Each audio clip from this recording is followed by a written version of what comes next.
Muito boa tarde para todos e todas. Hoje é dia 29 de março de 2010, segunda-feira. O verbete é o 1522, 3 páginas, 42 logias e 6 máximos. O tema é autoconvicção vivenciada. A especialidade é a autocogniciologia. Definição. A autoconvicção vivenciada é a certeza relativa e opinião firme da consciência lúcida quanto a determinada realidade cósmica no momento evolutivo a partir da experiência pessoal autopersuasiva. Agora nós estudamos a autoconvicção teática dos parafatos das para-realidades. O Código Pessoal de Cosmoético aplicado à mental somatologia. Aqui, nesse papel meu, está faltando a crase em arte mental somatologia. No original, aqui já tem lá. Depois tem o antagonismo, autoconvicção por violência e achismo. O antagonismo, descrença e crendice. Depois, a demolição dos mitos milenares por meio das autovivências teáticas independentes da opinião pública. Na remissiologia nós falamos autoconvicção, autossuficiência evolutiva, descrenciologia, escolha evolutiva e princípio da descrença. Frase enfática. Toda consciência lúcida busca racionalmente identificar por meio de autoexperimentações as autoconvicções, a fim de se orientar pelo paracorpo do autodiscernimento que aumenta o soma. Você aceita, sem experimentação, o conteúdo de algum texto escrito ou palavra falada? Ou sempre prefere experimentar e comprovar por si mesmo? Quais convicções predominam em você? As geradas pelo achismo, pela crença ou por experimentações? Isso aí é a base do processo nosso de persuasão e o problema da comunicação. O princípio da descrença é que comanda tudo isso. Na interdisciplinologia nós falamos da descrenciologia. Agora a pergunta. A TENEPS em instituições totais seria um catalisador para a dispersidade? Sem dúvida. Uma pessoa que começar a praticar a TENEPS na cadeia vai diminuir os conflitos entre os presidiários. Isso é um fato. Isso já acontece em alguns lugares. Algumas pessoas foram até sair da cadeia através disso. Renovaram, fizeram um reajuste nos processos, a pessoa acabou saindo até mais cedo. Poderia me ajudar a entender melhor o que é democracia e autocracia? O básico eu sei, mas qual seria o ideal? Qual seria o nome mais acertado para o governo de si mesmo? Pergunto isso porque li que o sinônimo de autocracia é tirania, ditadura, etc. Esclareça-me para que eu seja mais autodemocrático. O caso todo é o seguinte: democracia é o governo pelo próprio povo, para o povo e só pelo povo, e a partir do povo. Agora, a autocracia, de modo geral, realmente é a ditadura. É quando uma pessoa é um tirano, é o chamado déspota. Agora, você dirigir você mesmo é o que nós chamamos de autogoverno.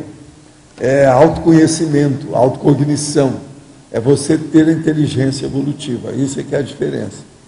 Então, nós temos que alcançar a inteligência evolutiva para ter isso que nós estamos falando aqui hoje. Autoconvicção vivenciada. Para isso, não pode ter crendice, não pode ter crença, não pode ter fé. Fé, você sabe, qualquer coisa é pouca fé. É negócio de café, isso não dá certo. Agora, o problema todo nosso é vivenciar, fazer autoexperimentologia. Esse aqui é o melhor caminho. Essa autoexperimentologia é dentro do princípio da descrença, que é a base das nossas coisas todas. Agora, a autocracia é um regime político dos piores que tem. A monarquia foi feita na base da autocracia, muita coisa que tem. Por exemplo, a autocracia é o que o Fidel Castro faz hoje. É o pior governo que existe, é esse. Já mataram milhares. O Stalin fez a mesma coisa. A outra autocracia pior que teve no século XX foi a do Hitler. Foi o nazismo. Estudo é autocracia. Agora, você, o seu governo pessoal é outra coisa. É o autoconhecimento, a autocognição, é você decidir sobre você, a autodeterminação que você tem da sua vida, sua intencionologia, a volição que você tem, isso tudo é outra coisa. E outra coisa, isso é baseado na cosmoética, ou seja, no Código Pessoal de Cosmoética, CPC. Agora, gente, eu quero lembrar vocês que a IEC, Associação Internacional para a Expansão da Conscienciologia, está convidando todo mundo para a 17 de abril, sábado, no Salão Nações Unidas do Hotel Internacional Foz, sobre a entrega do condomínio residencial Vila Consciência. Vai ser no dia 17 de abril, é daqui 19 dias. Agora vai ter uma cerimônia oficial de entrega do condomínio, um show nacional com o Geraldo Magela, o início do jantar e um baile com música ao vivo, às 23 horas. 23 horas é a hora da ceia, tá certo? Sendo a ceia, está tudo certo. Eu vou só mostrar para vocês. O que está chamando a gente aqui é a IEC, tá certo? Agora, vocês põem o contrário que dá ceia. Aqui, ó. Vocês olham o contrário, é a charada inversa, ou invertida. Aí é que ceia, tá certo? Então, eles estão fazendo uma coisa para chancelar a IEC. Estão dando uma ceia às 23 horas, que é a verdadeira IEC, né? Vale a pena ver isso. Agora, aqui ó, tem os ingressos, o preço de cada um, etc. As duplas pagam menos, é melhor ver isso. O traje é livre, e eles estão falando também, contribua para a associação com um alimento não perecível para doação às entidades assistenciais. Eles também estão falando isso lá. Se alguém puder ajudar, vale a pena. 17 de abril, tá bom? Agora, gente, eu queria falar para vocês que eu vi ontem o programa da Globo News, que eu dei a minha entrevista aqui. O programa eu apareço 4 vezes lá, dentro da meia hora do programa. Agora, nas coisas que eu anotei, eu gostei muito que a minha mãe aparece comigo lá, eu Chico. Isso aí é a primeira vez que eu lembro disso aí. A minha mãe aparece, por exemplo, lá naquele livro do André Luiz, sobre o processo de desobsessão. Mas agora é a primeira vez que eu vejo na televisão. Naquela ocasião, há muito tempo, o programa Noite de Gala, aqueles negócios, de vez em quando ela aparecia. Os fotogramas que eles faziam, ela aparecia, mas isso faz muitos anos. Uma outra pessoa que aparece é a Dalva Borges, que ainda dirige a SEC, a Comunhão Espírita Cristã. Essa é nossa amiga desde aquela época, mora em Uberaba. Hoje ela tem mais de 80 anos. Uma outra pessoa que aparece é a Zilda Batista, que é a senhora do Iker, que era o meu enfermeiro. O que trabalhou mais comigo foi o Iker. A Zilda também aparece lá, ela que às vezes dava os papéis para mensagem, para o Chico receber, etc. Uma outra coisa, aparece o Holociclo, eles falam dos 17 livros que eu publiquei junto com ele. Fora isso, eu também publiquei 9 livros só que eu recebi sozinho. Eles falam na minha condição de dissidente, falam nas duas mães, quer dizer, que eu apareço com o Chico de um lado e minha mãe do outro. Por isso que é o negócio das duas mães. O Chico adorava essas fotos que a gente tirava com a minha mãe. Ele gostava demais da minha mãe. Agora, eles também falam sobre o drama que eu sofri com ele, com o negócio de Londres, que ele não queria voltar para o Brasil. Fala também, eu falo lá, na questão do drama do sobrinho. O sobrinho dele era o Amaury Pena Xavier, que era o nome dele, era um médium.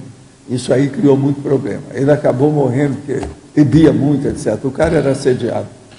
Esse que foi o que desencadeou mais os processos do escândalo em torno do Chico, e foi isso que ele queria sair de lá. Agora, fala também, pela primeira vez eu falei na televisão que eu sou o Zéfiro, apareceu a situação. Agora, outra coisa também, que eles estão com um filme nosso, que foi tirado, vários filmes dos Estados Unidos e na Europa, Eles têm um filme nosso nos Estados Unidos que apareceu a cena, eu andando com o Chico e o Haddad. Agora, o Haddad era um inventor que tinha uma porção de patentes sobre meias de mulher. Ele trabalhava nos Estados Unidos. Ele nos ajudou a fazer o centro cristão espírita nos Estados Unidos. Outra coisa, aparece também a foto do jornal do Psyche News de Londres. Aquilo é a primeira vez que o povo vê isso no Brasil, porque nós temos isso, mas na ocasião eles não publicaram. Agora, o que se passa? Aparece a minha foto, a do Chico e os negócios do Barbanel. E aparece lá no filme. Só isso aí já valeu o programa, porque tem uma opção de coisa nova que nunca foi levado assim para a televisão. As minhas participações que eles olharam são os amigos e confidentes com a história do médico Chico Xavier. É isso que eles estão anunciando. Estão anunciando tudo isso lá. É no site da Globo News. Me aparece, primeiro eu falo sobre o tratamento dos olhos do Chico com corticoide. Que a gente tinha que, eu sempre fazia aquilo todo dia nele, porque senão ele ia perder um olho, porque um olho ele já não enxergava. Então tinha que colocar as metazonas da história, vários ozonas da época, colocava para congelar, como falava lá, para congelar o olho dele, para não ficar igual o outro. Então todo dia a gente fazia isso. Depois fala, outro quadro, eu apareço lá sobre a mudança de Uberaba. Um outro eu apareço com a imagem da Cognópolis e o holociclo nosso aqui. Inclusive tem a entrada aqui da rua, que eles tiraram da Conscienciologia na rua. Agora, fala das viagens aos Estados Unidos, aparece também o avião, que nós estamos pegando o avião na minha terra, em Monte Carmelo, da Real lá, que é um aviãozinho, que a minha terra tinha naquela ocasião um campo de pouso. E nós fomos lá de avião uma vez, sabe? Então aparece a gente subindo no avião, que lá também é. Outra coisa, fala da dissidência e da TARES, a tarefa do esclarecimento. E também eu falo sobre o Chico, foi a minha mãe. Eu falo sobre o Zéfiro e o Chico querer ficar em Londres. E no fim tem um quarto quadro, onde eu apareço sobre o completismo da TACOM dele, que ele é fora de série sobre isso, que é o aspecto mais sério que eu acho do trabalho lá.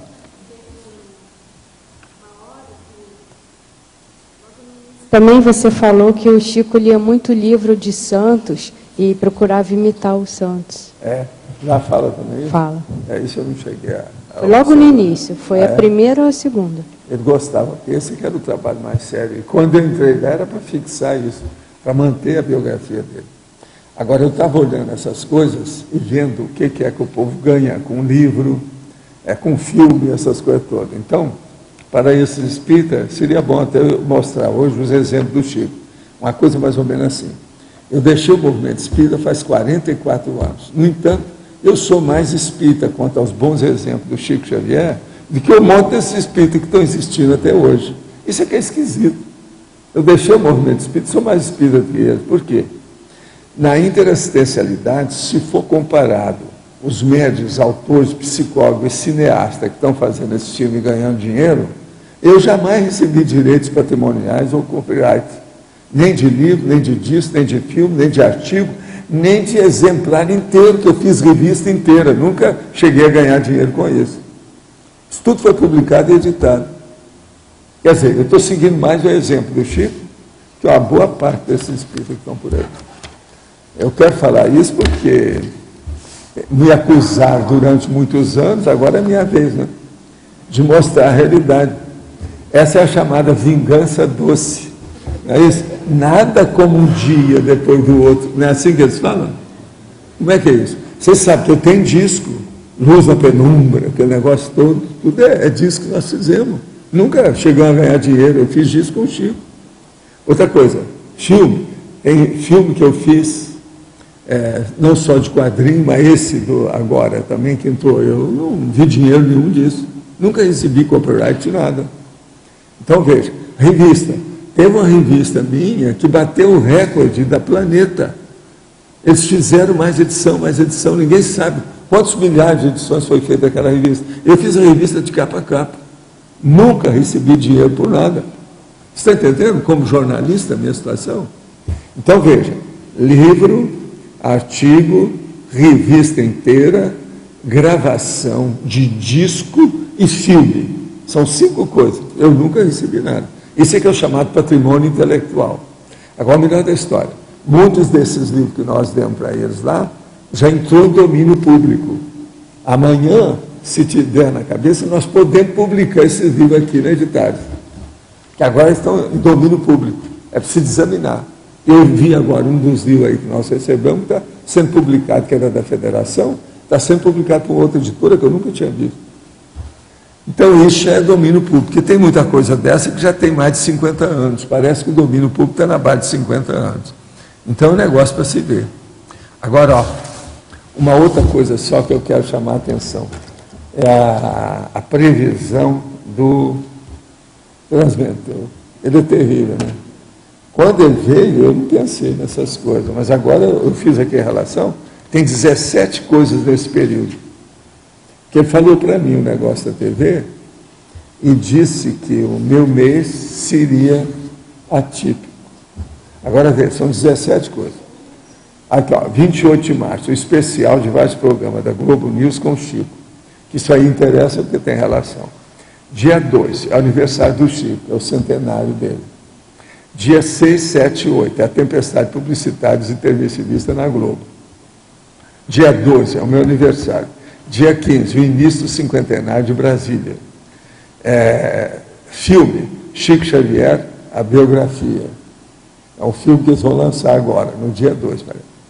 Brasília, o cinquentenário. JK, o livro do Alexandre Donato. Lançamento do livro como sendo a primeira manifestação do evento do cinquentenário de Brasília. Filme, Cris Espera por Ti, já vai entrar em cadeia também do processo nacional. Ele está procurando lá o jeito de colocar isso. Veja, a revista Veja que eles vão publicar talvez uma meia página aí sobre os intervencionistas. A tertúlia online, a ampliação que foi feita aqui. O Canal Brasil 66, o especial do Chico Xavier, que é uma reprise da situação. Que eles também estão levando isso aí, mandado para a gente para mostrar o que eles estão fazendo. Agora, o canal e os programas, uma série deles, do Tom Martins. Só isso aqui é uma série. O Tancredo Neves, são os 15 anos, e agora em abril, com o centenário do Tancredo. E o filme Nosso Lar também, que eles estão para lançar. Esse talvez vai ser em setembro. Mas só aqui, ó, tem uns 20 eventos, só nesse período de abril. É interessante a gente ver. Agora, como é que ele previu? Ele sabia que ia acontecer, uma opção de coisa disso. Tem muita coisa que eu não sabia que ia ter. Tem mais um que eu acabei de ver aqui, vai ser o aniversário do Coronel Afonso Eliodoro, no dia 16 de abril. Quem é o... Coronel Afonso Eliodoro, dia 16 de abril. É? Vai ser, enfim, vai ser em Mas abril. ele vai ser aonde? 95. Não vai a lugar nenhum. Mas é o aniversário dele também. É mais também? um ponto, entendeu? Você colocou seu aniversário, do Chico. Eu sei que tem. O Coronel Afonso também faz aniversário no dia 16 de abril. E ele é figura hoje também que é o Marcinho. Outro também é de abril. Mas ele é uma figura que é um ícone em Brasília. Quantos né? anos ele tem agora, hein, você sabe? Ele vai fazer 95 anos. Pois é, mais 5 anos ele é o Vai para o centenário. Isso é impressionante a gente pensar. E vai ser junto lá com o lançamento, né? Na verdade, eu nem tinha visto isso aí. Não, o Coronel é fora de série, esse é meu amigo há muitos anos. E é o único que sobrou. Eu e ele é o são único que dos sobrou. últimos moicanos. Exatamente. Só falta a gente pôr aqui o negócio. O outro que estava vivo, dessomou agora mês passado, que era o Ernesto Silva, né? Que era o único vivo da nova casa. Da minha turma que ia lá, igual Jofre, etc. Era o Todos Coronel. esses morreram no tempo. Sr. Valdo? O Afonso é que sobrou mesmo comigo. O que é? Está funcionando. É só para confirmar, no dia 9 também a tempestade publicitária, 6, 7, 8 e 9, na Globo. Sim. E a revista Veja já está confirmada. Mas são 4 dias? São 4 dias. Ah, sei, o meu aqui não está escrito. É 6, 7, 8 e 9. Eu estou fazendo isso aqui por via das dúvidas. Isso. Porque o povo pode querer saber dessas coisas. Professor? 6, 7, 8 e 9. É terça, Não, esse 9 eu não estou sabendo. quarta, quinta e sexta. Tá. E a revista Veja já está confirmado também no final de semana do dia 11. É dia 11? Isso. Ah, sei. Então deixa eu pôr aqui. E será meia página. É, dia 11.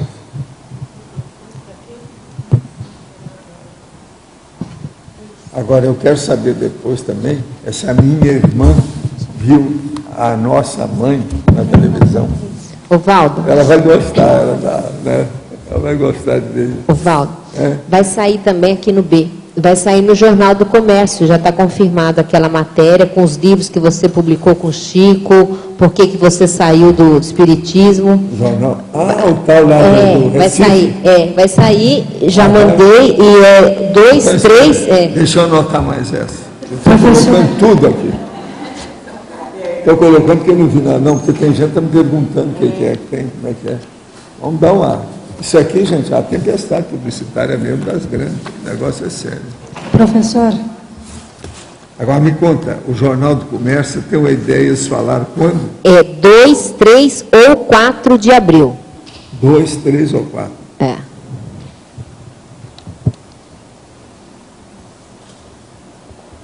É o Jornal do Comércio. Esse aí é o maior. É o maior de lá. De Recife é o maior. É aquele que tem 2 M's? É aquele que tem 2 M's. Não, esse é o maior. Recife. Agora vai ter a listagem da nossa bibliografia, né? Vai sair os livros que você publicou junto, o porquê que você saiu do Espiritismo e o que é Conscienciologia e qual a diferença da Conscienciologia para o Espiritismo. Professor Valdo. Recife tem muita gente. Dia 15 de abril, só esqueceu a fundação de SAEC, 15 anos. Mais um na sua lista aí. Oficialmente é dia 15? Dia que é? É 15 de abril que fundou, que nós viemos para cá, mas fundou dia 15 de abril. Foi o dia que a gente veio, foi. O senhor considera 15 de abril? Agora são 15 anos. Não é isso? 15 anos agora.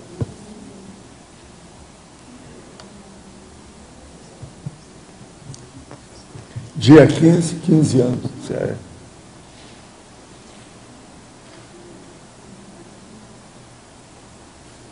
Ela tem razão, realmente é.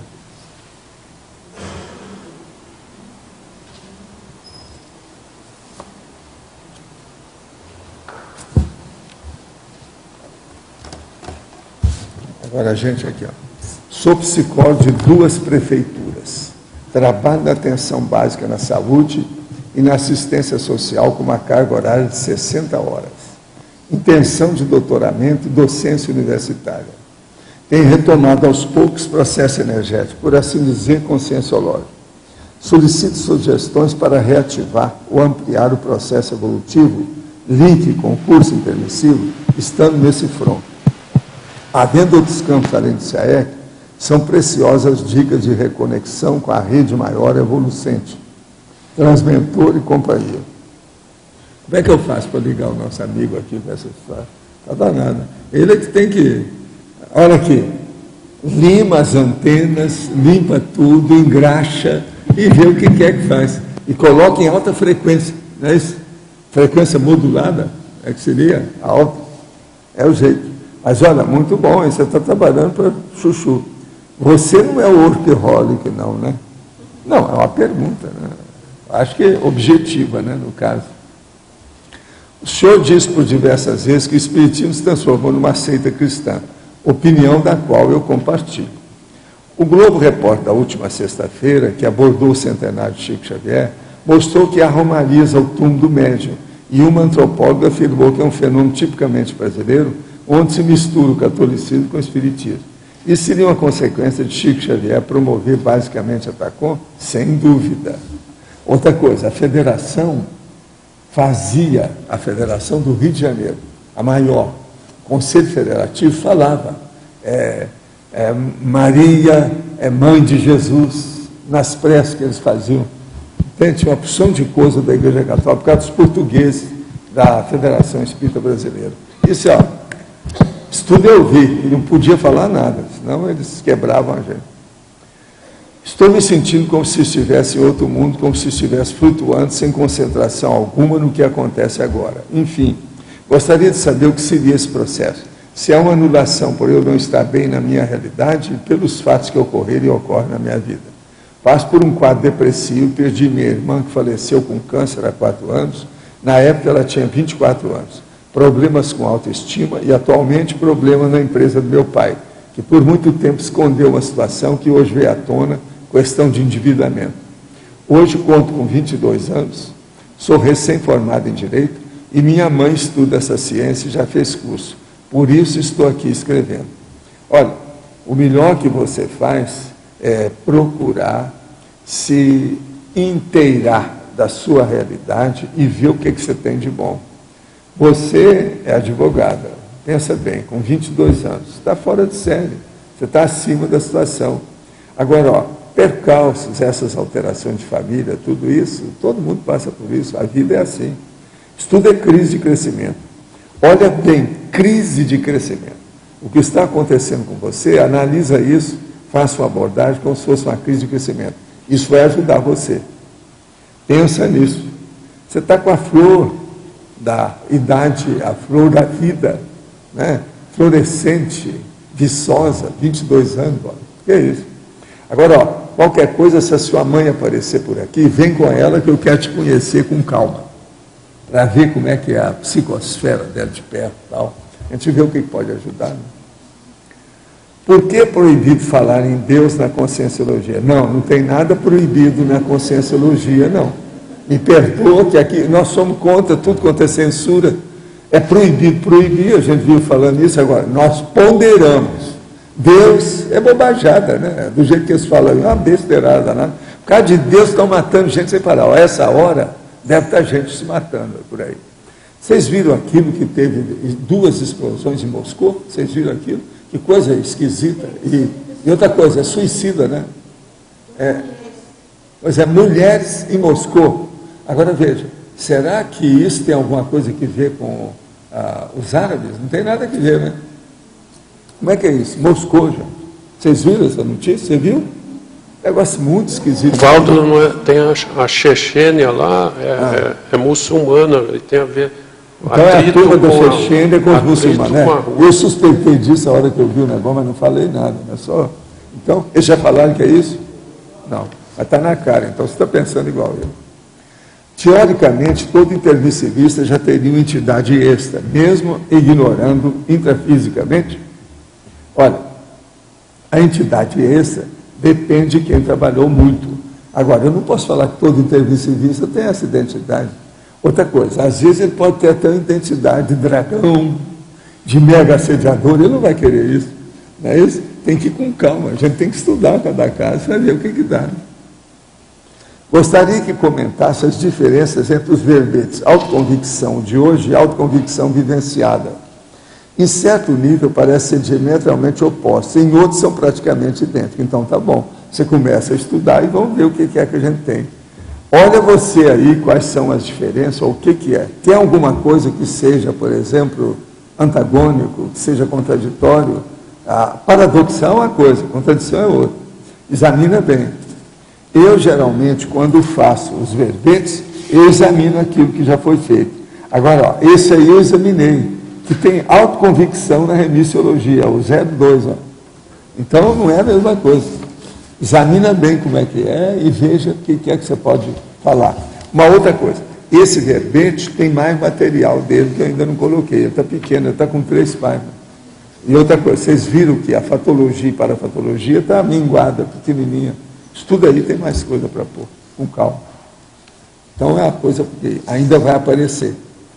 Agora vamos examinar para ver como é que é a diferença. Não há dúvida. Sim.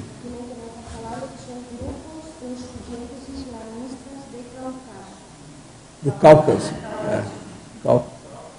Cáucaso. Agora, insurgentes. Então pode ser gente que seja lá do povo bravo. Agora, não está falando que é islâmico, nada? Fala. Islamistas. Islamista. Então é islâmico, então está certo. 37... Agora você veja bem, as mulheres bombas na Rússia. Essa ninguém esperava. No metrô. Quando eu escrevi aí minhas coisas aí do Homo sapiens pacífico, eu não coloquei isso, porque as mulheres estavam começando a explodir, a fazer implosão. 37 mortos até o momento, 65 feridos, 2 mulheres bombas no metrô de Moscou. Quantos morreram? 37 até o momento, 65 feridos. A gente em Moscou não é fácil. No Moscou, no metrô. Pensou a Rússia toda com aquele negócio, aquele frio danado? o atentado é atribuído por las autoridades rusas a 2 mulheres kamikaze vinculadas aos grupos insurgentes islamistas. Agora, o problema todo é o seguinte: eles precisam de melhorar a inteligência, né? Agora, na Rússia, você sabe que é difícil, né? Você sabe por quê, né? Foi lá que nasceu a máfia. O problema de escondimento na Rússia é uma loucura. Com o negócio do Stalin, várias gerações ficaram, entende? Vamos dizer, totalmente intoxicadas com o processo de inteligência. Então é muito difícil saber o que se passa. Eles escondem tudo. Eu penso que um lugar igual Moscou, por exemplo, do jeito que é, para fazer atentado, deve ser um dos lugares mais fáceis que tem. Valdo, tem muita gente da máfia russa que é ex-agentes da KGB. A gente passou para a máfia. KGB. Estou sabendo disso. Eu já ouvi essa história também. Agora, não é fácil. O problema não é fácil sair para eles. Esse negócio de atentado dentro de casa não é nada fácil. E agora com mulher bomba, quer dizer, gente, como é que fica isso? Vai ter mulher bomba agora por todo lado? Como é que fica? O que é com os réus, né?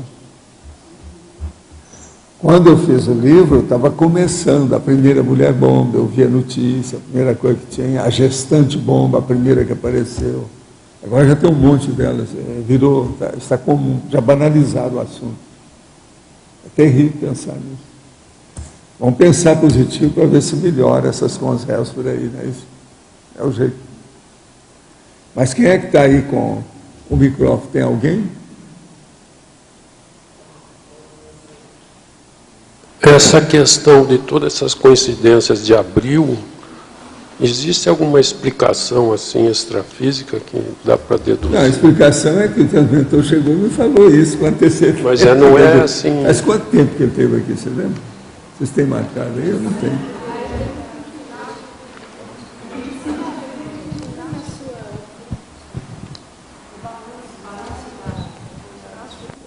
Foi mais ou menos o que eu disse, você tem razão. Então é dia 26 de fevereiro. Quer dizer, um mês antes, ele falou, não é isso? Um mês antes. E que ele tinha te falado que foi o evoluciólogo que te falou um mês antes, é isso? Foi, um mês antes. Agora, eu não vi o alcance disso, eu não sabia. Ele só me falou o seguinte, ó, o seu mês de abril vai ser atípico. Pela telepatia dele. Tudo que ele fala assim, que ele insinua, eu tenho que levar a sério, porque cedo ou tarde eu descubro o que é e o negócio é sério. Isso aí é uma delas. Então, o mês de abril. De qualquer maneira, sendo assim, mostra que eu não vou morrer no mês de abril. O evento é outro, não é esse. Mas as causas assim, íntimas, reais, a gente não sabe, né? Dessas coisas. Ele tem uma visão de conjunto bem mais ampla do que a nossa. Né? Então, eles veem isso tudo. Para nós, seria uma previsão, uma premonição, uma precognição. Agora, entende? Mas para ele, isso é normal. Ele enxerga muito avante, à frente. E assim a maioria dessas consciências. Né? O problema todo é esse. Já é um fato ele prever aquilo com certeza. Não, já tem uma noção exata da coisa. Professor, que tipo de coisa a gente tem que ficar atento nesse processo de abril? Então, por exemplo, no meu caso lá em Brasília, que tipo de situação que você acha que é interessante observar, anotar? O que eu acho é o seguinte, isso vai levantar a lebre por muitos lugares, vai levantar a poeira da história. Então, nessa história, seja o mais tranquilo possível. Não entre em nenhuma querela, discussão muito séria, nem nada, que é o meu caso. Essa que é a orientação que a gente tem quando é assim. Outra coisa, não é nada de levar para o processo de não fazer as coisas. Não, faça, mas de uma maneira equilibrada, com calma, sem excesso. E não ficar preocupado excessivamente com os processos. Deixar a coisa acontecer para ver. E participar daquilo que você achar que seja correto. Agora, como tem gente demais, lembre-se, As contas réus aumentam, né? Tem de tudo. Isso aí é um caso sério. Agora, por isso que eu falei para eles aí, ó, se nós vamos fazer a tempestade publicitária, preciso de ter a coisa mais séria, é melhorar a infraestrutura da recepção, que é o chamado acolhimento. Porque o problema nosso é acolhimento, a informação, perdão, a informação e depois o encaminhamento. Nós estamos na fase agora que a gente precisa pegar é o acolhimento. Você lá, por exemplo, nas coisas, abençoa todo mundo. Você está entendendo? Não, aqui, ó. Use aquele negócio do nosso amigo. As amargas, não. Você lembra que um dia desse eu falei nisso aqui? Isso é um livro dele, que ele escreveu a autobiografia dele. As amargas, não. Ele tirou tudo que era coisa amarga, né? Ruim, negativa, de sexta-feira entende? Pública. Ele não colocou nada, só colocou coisa mais ou menos positiva no assunto. Agora, como nós estamos naquilo que se chama uma tempestade, há uma inter-relação de eventos. Esses eventos atingem a gente de diversas maneiras. É o processo da marolona, a marola grande. Isso aí pode alcançar a gente. Agora, a hora que ele me falou isso, eu comecei a mudar uma opção de coisa, fiz um negócio antes, tudo para abortar os problemas do mês de abril. Desde aquele dia. Eu sei que eu fiz isso, foi até o dia 15 agora desse mês. Hoje, já faz 2 semanas. Eu já tinha feito uns negócios, tudo. Eu avancei certas coisas para acalmar tudo. E acertei um monte de coisa. Tudo que estava a perigo, eu tirei do perigo. Tudo que estava de pronto-socorro, eu afastei. Entende? E a gente implementou algumas coisas de defesa do assunto. Agora, do ponto de vista físico, isso é importante. Eu comecei a examinar tudo que a gente tem em casa, o que faltava, como é que era. Calcei uma opção de coisa que estava lá, a gente deixando aquilo continuar. Isso eu fiz até o dia 15 agora, esse mês. Tudo por quê? Eu nunca sei exatamente o que é que pode acontecer, porque às vezes também nem ele sabe o que vai acontecer por causa da conjugação de fatores, aquela conjunção, entende?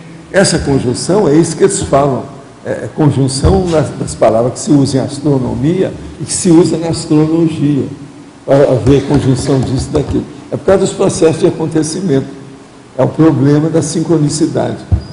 Eu olho isso do ponto de vista da sincronicidade. Isso é inevitável, não tem saída. Agora, eu sabia que esse ano ia acontecer alguma coisa devido aos processos de dezembro comigo.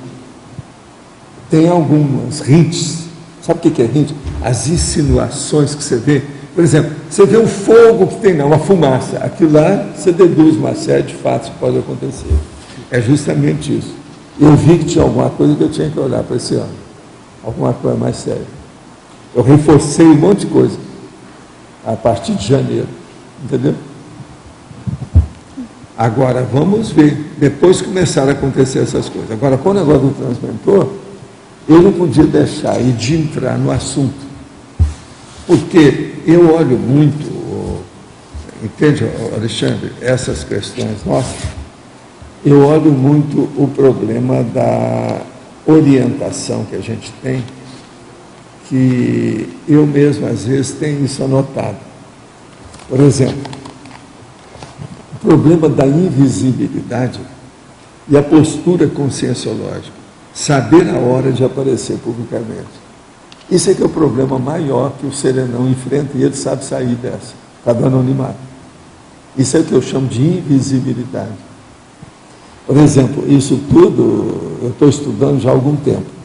Vocês têm uma ideia? Isso aqui está anotado nessa minha pasta, 8/7/2007. Olha aqui. Você está entendendo?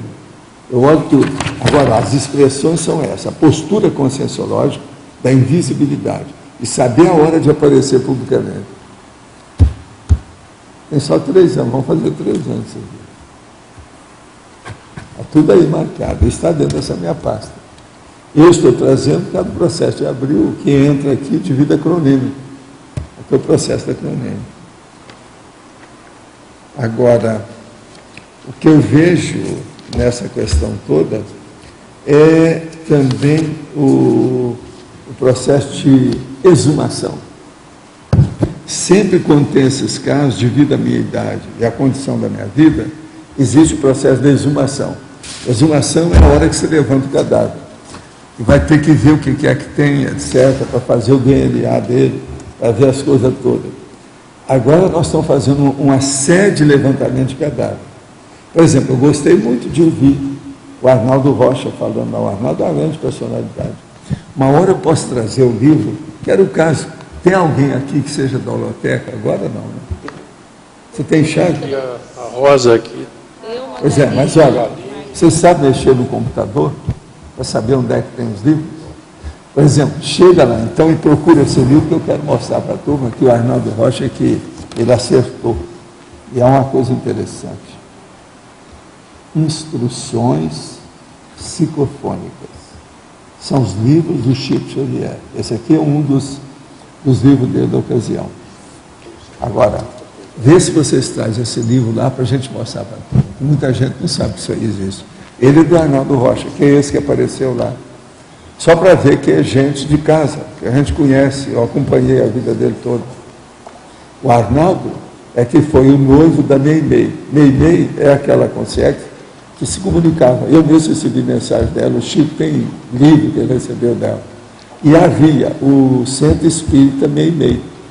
Esse Centro Espírita Meimei era de desobsessão, para fazer desassédio. E lá foi feito, então, os estudos das sessões, que eu participei dessas sessões também, das quartas-feiras, para fazer desobsessão. Então, eram instruções psicofônicas. O que é que as consciências falavam através do Chico, etc., e de outros, para dar instrução. Psicofonia é a manifestação da incorporação, que é justamente da desobsessão. Você está entendendo? O livro é baseado nas sessões que foram feitas no Centro Espírita Meimei. É isso que eu quero mostrar para vocês. Agora, o Arnaldo, ele que entabulou isso, porque Meimei foi homenagem à noiva dele, que morreu, quando ele estava noivo. Ela era linda, a moça. E aquilo foi uma paixão, piorou a vida dele. Ele depois se casou, etc. Tal. É uma grande personalidade, o Arnaldo. Agora, lá eu só senti que faltou um amigo nosso, que era também muito amigo dele e amigo do Chico. Chamava Enio, era um alfaiate, que vinha sempre de Belo Horizonte com ele para Pedro Leopoldo. Você sabe, tem às vezes passado em Pedro Leopoldo temporada, né? Com o Chico nesse período todo. A boa parte dela, antes dele ir para Uberaba. Quando eu podia, eu estava lá para ajudar a situação. Eu queria saber, se aprofundar essa questão da exumação. A exumação é o seguinte: a hora que você começa a mexer no passado, inevitavelmente você tem que exumar alguns cadáveres. Tem gente que você não viu, por exemplo, tem gente viva, como eu estou satisfeito de ver o Arnaldo Rocha. Faz 45 anos que eu não vejo esse homem, entendeu? Ele era uma pessoa muito boa, cheia de energia, entende? Muito dedicado ao processo, ajudava muito o Chico e o trabalho dos espíritas lá na ocasião, a assistência, entende? Ele trabalhava com o laboratório, representava naquela ocasião os laboratórios. Então ele arranjava até remédio para a turma, o negócio todo que tinha. Agora veja, isso é exumação de cadáver, como eu chamo. Você está exumando as personalidades. Por exemplo, o Haddad, que é esse nosso amigo brasileiro que foi para os Estados Unidos. O Haddad era de origem árabe, mas era um gênio. Ele era inventor. Então ele fazia novas meias de seda para as mulheres nas fábricas dos Estados Unidos. Ele tinha várias patentes disso. E a gente conversava muito sobre isso. Ele me mostrando como é que era a pontuação da meia, como é que fazia o entretecimento daquilo, tudo isso eu vi. E ele nos ajudou a fazer o Consciência Center dos Estados Unidos. Tudo começou com ele. Nós fomos a vários lugares com ele. Inclusive eu falo para vocês aquele caso que eu fui no lugar em que o cara deu um almoço para a gente, ao ar livre. Passaram uns minutos depois que a gente levantou aqui e ia embora, ele pegou tudo, inclusive as cadeiras, as mesas, os plásticos, tudo que tinha comida e colocou tudo no lixo. Ele usava tudo uma vez só. Agora, foi esse cara, foi lá. Isso foi na Pensilvânia. Agora, o que é que se passa? Foi esse cara também que, quando chegou, que escureceu, ele falou assim: pois é, vocês estão vendo essa mata? Vocês estão com medo de entrar lá? Eu vou entrar na mata agora. Eu disse: não, mas você não vai entrar nessa escuridão, uma mata fechada dessa. Vocês vão ver. Aí ele foi lá no lugar que você não viu onde é que é, se infiltrou no meio daqueles galhos, aquelas coisas todas, e acendeu, sabe, um negócio lá, detonou o negócio de iluminação. Quando você viu, fez uma abertura no meio da mata, e você foi caminhando, você podia caminhar à noite, está tudo iluminado. Isso lá dentro, foi a primeira vez que eu vi uma coisa dessa, eu nunca tinha visto um negócio daquilo. Agora, uma mata espessa, igual essa nossa aqui, já pensou? Fazer um caminho lá dentro de noite, tudo bonito. Aquilo é uma beleza. E outra coisa, você não via as luzes, você via que iluminou, mas tudo indireto. Agora, ele fez aquilo, para mim, foram quilômetros lá dentro, porque a mata era grande. Agora, o Chico olhou aquilo tudo e começava a babar. Falei assim: Paulo, fecha a boca, porque senão não vai. Porque o negócio era impressionante, realmente. Tudo isso foi junto, ele dirigiu nos Estados Unidos o carro com a gente. Nós íamos para vários lugares com ele. O outro que estava sempre com a gente, esse não apareceu, esse já morreu há muito tempo, que era o Irineu. Irineu se formou em odontologia lá em São Paulo, lá em Uberaba. O Irineu era o rapaz que tinha quebrado 5 centos quando ele apareceu. Aí a gente deu um jeito de exorcismo em cima dele, ele melhorou, acabaram as coisas e ele se desenvolveu. Mas quando ele chegou, tinha 5 centos para quebrar. Todo mundo estava com medo dele aparecer lá e quebrar o centro todo. E melhorou tudo. Depois ele fez viagem conosco. Esse aí é um que aparecia nas viagens, tudo também. Agora, é a vida, né? A gente vai vendo o povo. Agora, o Arnaldo está ótimo, ele está cheio de vida. Isso é muito bom. Ele sempre teve muita energia, muito forte. Uma grande personalidade. No programa ontem da Globo News, eles falaram sobre uma materialização do Emmanuel, ele falando sobre livro. Isso aconteceu mesmo? Não, isso eu não sei, porque eu não vi. Isso aí é da época do Peixotinho. Agora, o Peixotinho, o Chico viu as sessões. Eu não vi, isso era antes de mim. Eu era garoto quando isso aconteceu. Eu não conhecia o Chico nem nada. Isso foi antes de mim. Por isso que o Chico gostava de ver os processos de materialização, porque ele tinha visto com o Peixotinho. Lá aparece uma foto dele com o Peixotinho. Tem algumas teorias sobre os fenômenos de materialização. Tem ocorrido menos hoje em dia. Qual a sua opinião? Por que ocorre menos fenômenos de materialização hoje em dia? Se dedica a isso, o processo da ectoplasmia. A ectoplasmia virou piada. Tem que acabar isso. O dia que começar, vai começar. Agora, o fenômeno que acontece em primeiro lugar de efeito físico vai ser olorização. Esse é que vai acontecer primeiro. É sempre assim. Aparece algum cheiro, que pode ser perfume ou remédio, que é para melhorar o ambiente. É a primeira manifestação que dá para melhorar o resto. Aí cria um holopensene adequado para os fenômenos. Agora, os fenômenos, para se manter, tem que juntar o povo sempre no mesmo horário, tudo certinho, e aquilo tem que ser toda semana, você está entendendo? Durante uma boa temporada. Tem alguma coisa do processo de materialização no livro que eu trouxe aí há pouco tempo, vocês lembram? O livro que eu trouxe. Eu tenho um livro aí dentro. Tem um livro lá na livraria também, que está falando a escola.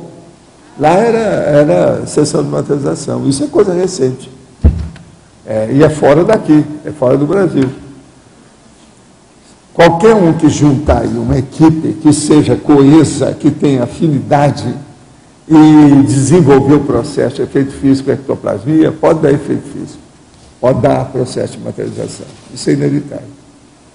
Se, por exemplo, alguém pegasse e começasse a fazer sessão todo dia no complementário, ia acabar aparecendo processo de efeito físico. Isso é inevitável. Cada ectoplasmia. Agora, a ectoplasmia tem que desenvolver, não tem outro jeito. E tem que criar um ambiente adequado. Tem que ser as mesmas pessoas, no mesmo horário, do mesmo jeito, e aquilo o tempo todo. Aí desenvolve. Mas por que hoje não tem mais essa curiosidade científica de continuar com os experimentos, assim? Só a internet liquidou com tudo, o povo só joga videogame, besteirinha, disso e daquilo.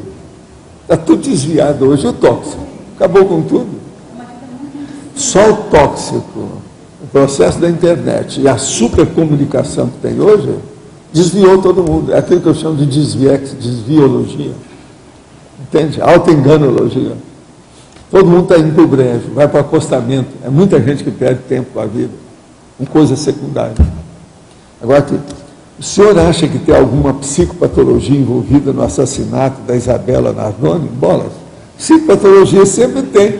O pai e a mãe juntam para matar uma criança de 5 anos, linda daquele jeito. Eu só fico impressionado o seguinte, o que a menina fez? Ela era picuinha, ela espicaçava o pai ou a mãe, ela criava problema entre os dois. Ninguém nunca falou isso, ninguém vai ficar sabendo. Entende? A menina. Agora, a menina é uma simpatia. Vocês viram as fotos da menina? É aquilo que deve ter impressionado mais a população do Brasil. Agora, os Nardoni são portadores de alguma loucura? Eles ainda têm dúvida. Ela tem dúvida, é uma senhora, ela tem dúvida. Pois ninguém imagina que um pai possa matar a filha de uma maneira tão covarde e ser normal. Gente, olha a cara do cara. Será que eles são portadores de algum déficit cognitivo ou de ritmia cerebral? Já examinar, né? Mas agora, que normais não são, né? Outra coisa, eu só pergunto para vocês. Vamos supor que um de nós, eu, Luiz, ou você, ou Arlindário, nós estivéssemos na condição desse cara. A gente não ia expor o que aconteceu e não ia dizer qual é. Você, por exemplo, você não ia falar, a minha versão do caso é essa.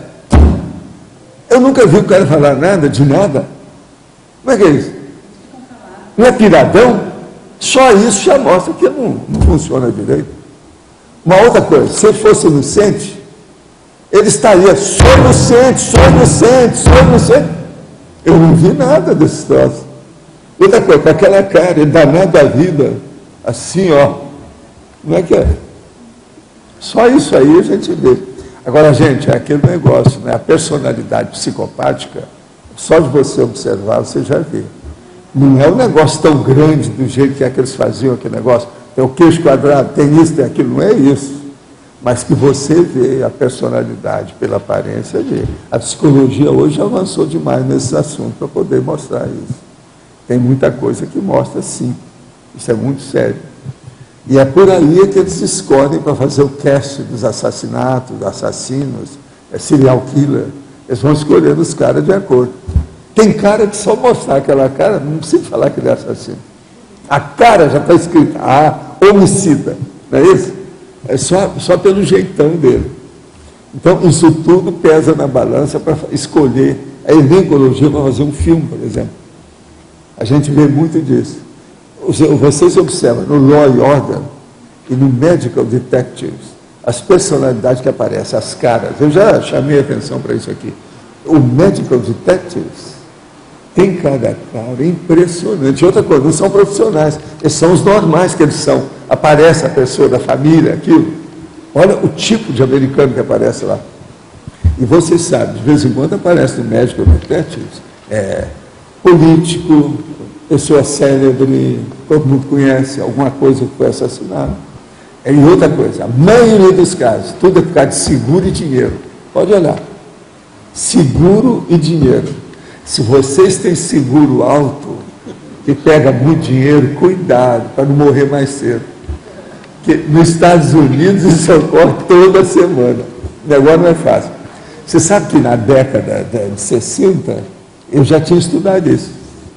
Lá no interior dos Estados Unidos. Eu vi tanto caso que fui perguntar para o povo como é que era. Ele já tinha essa ideia. O problema de seguro elevado e morte, homicídio. Você falou de expressão, esse que matou o cartunista tem uma expressão bem danada, né? Isso. Não, mas aquilo lá ele está pirado, aquilo lá é droga. Uma outra coisa, ele tem esquizofrenia da família. Olha bem, Luiz, esquizofrenia da família. Usando o santo daime e com maconha. Mais do que isso, o que vocês querem? O que é que vocês querem fazer com o cara? Só pode ficar piradíssimo, não tem outro jeito. Outra coisa, vocês viram que com esse negócio agora já estão começando a falar no DMT, que é o que tem lá na chacrona e no Jagube da sabe, do Santo Daime. Aquilo faz mal. A dona agora saiu na revista, está metendo pau. Não, ó, o Santo Daime tem isso, está falando lá direitinho. E o governo deixa essas coisas acontecer tudo. Agora, eu já falei para vocês aqui há muito tempo, com a minha experiência que eu tinha, inclusive já de muito tempo, eu atingi um monte de gente tudo pirata com o Santo Daime. É um fato. Do jeito que eu vi também os processos de cogumelo nos Estados Unidos, um monte de gente. Lá naquele deserto, da área lá de Vegas, o negócio não é fácil. Ali tinha uma opção de gente que usava ainda o cogumelo bravo, maldito, como eles chamavam. Professor, aqui. Ali é interessante, na reportagem que saiu na Veja, eles falam que foi liberado, né, porque era para o uso com fins religiosos, né? E parece que já existiam outras pessoas que estavam querendo, com o uso da maconha, oficializar o uso quando fosse para fins religiosos também. Pois é. Eles estão querendo cair. Tá entendendo? Aí o cara diz, o perigo que é isso, né? Quer dizer, se libera, quer dizer, é uma droga comprovadamente, né, cientificamente. Agora, comprovado que é uma droga. Essa senhora está falando lá que não deve liberar as drogas, que é a minha opinião. Gente, eu comecei a estudar isso, eu era ainda muito menino. E outra coisa, eu vi pelo LSD. Teve um cara que me mandou dos Estados Unidos, que havia o meu interesse em estudar o processo. Eu já falei isso aqui. Mandava em ampolas. Custava $10 mil nos Estados Unidos naquela ocasião. Não era considerado droga, não. Era droga de laboratório, para a gente estudar. Por isso que mandaram para mim. Agora, a minha velha mão, aquela do Monk, passei a mão assim, eu falei assim, eu não quebro esse frasco. Esse frasco, os frascos que mandaram para mim, eu joguei tudo no meu crematório. Vocês sabem que eu tinha um crematório maior do que isso aqui e alto, com a parede dessa grossura, que eu colocava tudo quanto era lixo, que aquilo era tóxico, né? Da minha assistência e da minha farmácia. Então a gente quebrava tudo e queimava tudo ali dentro. Agora, aquilo de vez em quando era cada bomba que tinha lá, porque eu punha fogo em tudo, para acabar com o negócio. Então eu fiz um crematório violento. Ele era redondo, um pouco menor que essa plataforma aqui, alto, e a parede dessa grossura, cimento, concreto armado. Agora, ali é que nós queimamos tudo. Outra coisa, as cartas também dos pedidos do povo que ficava doente, aquela coisa, todo jeito que eu queimo hoje, eu queimava tudo lá. Agora, tudo quanto era frasco de medicamento, coisa assim que sobrava, processo do meu laboratório, lá da minha farmácia, do meu consultório, tudo eu colocava no crematório. Numa dessas Agora, nessa ocasião, eu já tinha ideia disso tudo. Existe no Congresso projeto para liberar a maconha, né? E, inclusive ele fala isso, né? Que era para você pensar duas vezes. É porque o governo não tem mais força. Eles estão julgando a toalha. Quer dizer, a pessoa não sabe fazer uma repressão justa do processo, quer dizer, um processo legal. Eles não estão cumprindo as leis. Quando o governo apela para deixar caminhar, porque eles não estão bem entendeu? Em matéria de justiça, de honestidade. Valdo. Daqui a pouco eles vão querer fazer a pena de morte no Brasil. Isso é que é o pior. Do jeito que está caminhando aí. Aqui, ó. Eu, em contraposição, eu vi numa revista também um médico, eu acredito que ele seja médico, metendo pau por causa do acesso de crianças a esse tipo de alucinógeno. Eu sempre falei a criança que então, é o pior. As pessoas estão começando a divulgar todos os malefícios disso também. Pois é, não, a criança, qualquer coisa que você coloca, dá um remédio para ela, que vai afetar o cérebro, você vai diminuir a inteligência dela, porque o cérebro ainda não está formado, e aquilo vai interromper a formação. Vai criar problema que a gente não sabe, a neurociência ainda não sabe nada disso. Tá. E outra coisa, isso só firma lá pelos 26 anos de idade. Agora eles começam a dar Ritalina com meninas de 6 anos. É lógico que vai ficar. Destrói o ele cérebro. Vai ficar debilóide, no mínimo. A maioria fica cozinha debilóide. o cérebro, né? Eu atendia gente no interior lá em Uberaba. Então vinha gente de tudo quanto era lado. Chegava uma menina e eu olhava para ela, eu falava assim, cadê o pai e a mãe? Aí eu chamava o pai e a mãe. Eu chamava o pai e a mãe numa sala que eu tinha separado e falava assim, quais os remédios vocês deram para essa criança? Desde quando? Era batata. Era só olhar, eles tinham dado algum estupefaciente da ocasião. O Mauro Lins, que vem agora à tarde, ele é neuropediatra e ele é da Sociedade Pestalozzi, onde ele é voluntário, até onde eu sei, né? E então dá para trocar bastante figurinha a esse respeito com ele também. Você sabe tem que a dados Sociedade atualizados. Pestalozzi é a do Eurico Barçanufo, né? É, do Eurico Barçanufo. O educandário dele era baseado nos processos da Pestalozzi. Agora, gente, droga é uma droga. Agora, o governo, se descriminalizar isso, aonde nós vamos parar, ninguém sabe. O Brasil, com esse temperamento que nós temos de samba e futebol, a gente não sabe o que é que vai dar isso, não. O negócio não é sério.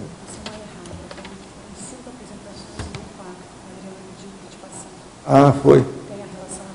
Ah, sei.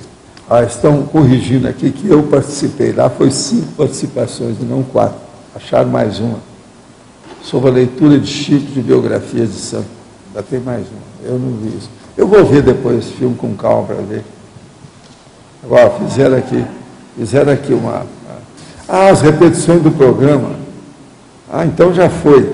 Às 11h30 ele repetiu. Hoje. Eles estão falando aqui. Agora, hoje, às 5h30, eles vão repetir o programa. E amanhã, às 5h30. Amanhã. Mas esse é de madrugada. Então, tem de madrugada, tem de tarde, teve agora de dia. Então, ó, quem não viu o filme, se quiser ver, é hoje, às 5h30 da tarde. 17h30, tá certo? É. Quem não viu, pode ver. Aí vocês vão ver a minha mãe lá. O bebê esse. É isso aqui, depois eu vou telefonar para a minha irmã, se ela não viu, ela vê a mãe. Vamos ver como é que fica isso. Vai ser interessante. Agora, gente, aqui outra pergunta. Aqueles que hoje praticam a TARNES já passaram pela TACOM ou uma coisa não tem nada a ver com a outra? Não, só tem. Já passaram pela TACOM, sim, e ainda, às vezes, são obrigados a fazer a TACOM para poder fazer a TARES. Às vezes, para você ter acesso a uma pessoa, tem que ser através da consolação. Aí, depois é que vem o esclarecimento, a informação, o encaminhamento da pessoa. Não tem outro jeito. Agora, TACOM é a consolação só. É o que o governo faz. PAC, assistencialismo, tudo é consolação. Agora, ó, TACOM, em bom português, é o seguinte, é a pessoa que recebe o pé esquerdo, eles não dão o direito. Você está entendendo? Fica pela metade. Por quê? A pessoa recebe aquilo para aquela ocasião, mas não para sempre. Ela não tem encaminhamento das coisas que ela precisa. Então, a pessoa está descalça. Você vai dar sapato para ela, você dá só de um pé? Quer dizer, é isso que está bom. Professor. É uma tapiação danada. É típico da religião, da política, da demagogia. Professor, aqui. No verbete de ontem, tinha uma coisa que me chamou a atenção, a autectoplastia. Eu ia lhe fazer uma pergunta a respeito, e parece que o senhor respondeu aqui, ectoplasmia tem que desenvolver. Então, sobre essa questão da ectoplasmia, eu queria saber de que forma prática a gente pode desenvolver. Através do desenvolvimento estado vibracional. E pega o resto, que seja de parapsiquismo. Estado vibracional, o acoplamentário ajuda as dinâmicas aí de parapsiquismo. Tem que trabalhar por aí, não tem outro jeito. Agora, é a pessoa notar as coisas que sente. Entende? Para ver os efeitos físicos na pessoa e ver o processo de ectoplasmia. Pouco a pouco, essas coisas ficam óbvias, evidentes. Aquilo vem à superfície, aflora. Todo mundo tem energia. Se todo mundo tem energia, todo mundo é suscetível de ser ectoplasma. Por exemplo, a gente tem as dinâmicas aqui, são semanais, que o senhor falou que para ter esse laboratório de efeito físico tem que ter semanal, Sim, mas não é isso, é específico. Pois é, exatamente. Queria saber a diferença. Se fosse um laboratório, não, se for fazer um laboratório, tem que ser aquele fixado. Tem que arranjar uma turma, tipo militar. Tem que ser super sistemático. Senão não vai. Tudo é estrito. Tudo certinho, realista. Senão não vai. Agora, meses depois, quase sempre começa a aparecer o resultado. Por quê? As pessoas vão desenvolver o processo de parapsiquismo nelas. Aqui vem a flora. Entende? Qual o número de pessoas adequado? Não pode ser muitas. No máximo, assim, o ideal que eles faziam antigamente eram 12 pessoas. Agora, pode fazer aí 15, 20, depende como é que é. Agora, se não tem empatia, afinidade, e se as pessoas não têm organização, desistam.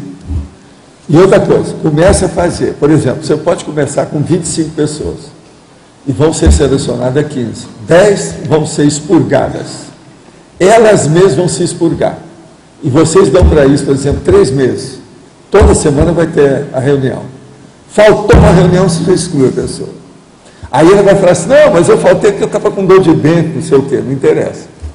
Se já aconteceu, porque é acidente de percurso. Se ela não conseguir superar, é porque já deve ser excluído.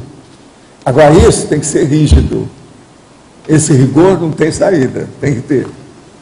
Agora, esse rigor é necessário para não haver acidente de percurso.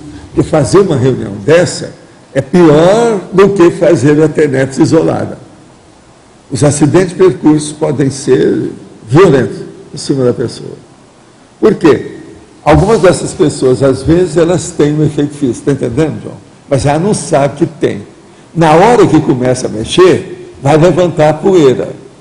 Ela, então, começa a sentir aquilo, mas tem assediador, porque a ficha dela não é boa. O BO dela é de alguns metros. Então, começa a aparecer os problemas em cima, tudo é possível acontecer. Por isso, nunca se pode fazer, estabeleça 15, vai ser esses 15, não é assim. Começa com 30 e passa para 15. Entendeu? E vão excluindo todos aqueles que são ansiosos, que são, vamos dizer, ávidos, que são totalmente, vamos dizer, pirados a respeito de imaginação, super imaginosos, ficam sonhando com as coisas. Tem que ter os 2 pés em cima da rocha e o mental soma no colo. Agora, em 30, geralmente, é capaz de escolher metade, né? Com o tempo. Agora, a própria pessoa já vai ficar sabendo. Quando reunir os 30, tem que falar, olha, a orientação nossa aqui, o babado é o seguinte, ou seja, entende? O nosso estatuto aqui é o seguinte, olha a ordem, vamos dizer, militar, técnica, matemática. É necessário isso, horário, não pode ter. Impontualidade, corta. Não, faltou, aí vocês podem estabelecer, não, vão faltar 2 sessões, já corta a pessoa, um caso qualquer assim. Criou algum problema que você viu que a pessoa tem, por exemplo, ela está lá, está ótima, ela quer participar, mas aí aparece uma doença esquisita nela, deve ter excluída. Que aquilo já é o diagnóstico que já está sendo feito do efeito físico. Vocês estão entendendo até aí como é que é? Efeito físico não se brinca. Tudo tem que ser levado com muita seriedade. Por quê? Senão depois vem o cocô na cara, aquele negócio todo que eu falo. Entende? Acidente aí, o carro. E outra coisa, às vezes a pessoa não tem culpa nenhuma. Vem um carro, um caminhão e passa em cima dela. Olha o caso. Professor, voltando aqui à mesma questão, veja só, tem pessoas que são naturalmente ectoplastas e outras que têm que desenvolver? Tem. Tem isso, né? É igualzinho o processo de parapsiquismo. Tem gente que tem 1% de parapsiquismo, tem outros que tem 99%. O que determina? Em outras vidas ela trabalhou? Experiências anteriores, óbvio. Ah, tá. O que foi, Oswaldo? Continuando com o que você estava falando com João Paulo. Quando você chega nessa turma de 15 pessoas, como faz o processo para selecionar quando tem que substituir uma dessas 15 pessoas? Aí, com o tempo, é bem possível que já vai ter orientação do processo. Vai aparecer orientação lá de efeito físico. através das próprias manifestações lá, parapsíquicas. Você não precisa preocupar com quem com o tempo.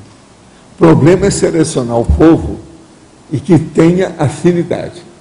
Começou a ter qualquer desavença, os dois devem ir embora. Vocês estão entendendo, não? Isso é você. Aí tem que ser uma pessoa do seu estilo militar para tomar conta. Entendeu? Mas tem que ter. O jogo tem que ser de macho, quer dizer, paternal, sério. Não pode ter maternidade, maternagem nisso. Senão não dá para trás. O negócio é violento. Por exemplo, o meu caso lá em casa, eu tinha as reuniões desse tipo nas quartas-feiras. O máximo que eu deixava chegar era 25 pessoas. Quase sempre tinha 12, tinha 15. Agora, de vez em quando a gente permitia que entrasse alguns olheiros, que a gente punha médico, que era de alto nível, lá da sociedade carioca, que negócio. Mas os caras nunca ficavam. Lá pela cima nós paramos com isso. Porque não adiantava. Os caras chegavam, via a gente quando estava lá em transe, eles achavam que ia morrer, não voltava mais. Então a gente desistiu desse povo. Uma outra coisa, as primeiras pessoas que tem que ser excluída disso é quem tem emoção demais. Por exemplo, uma drag king, não pode participar de um negócio desse. Estou dando um exemplo. Você está entendendo?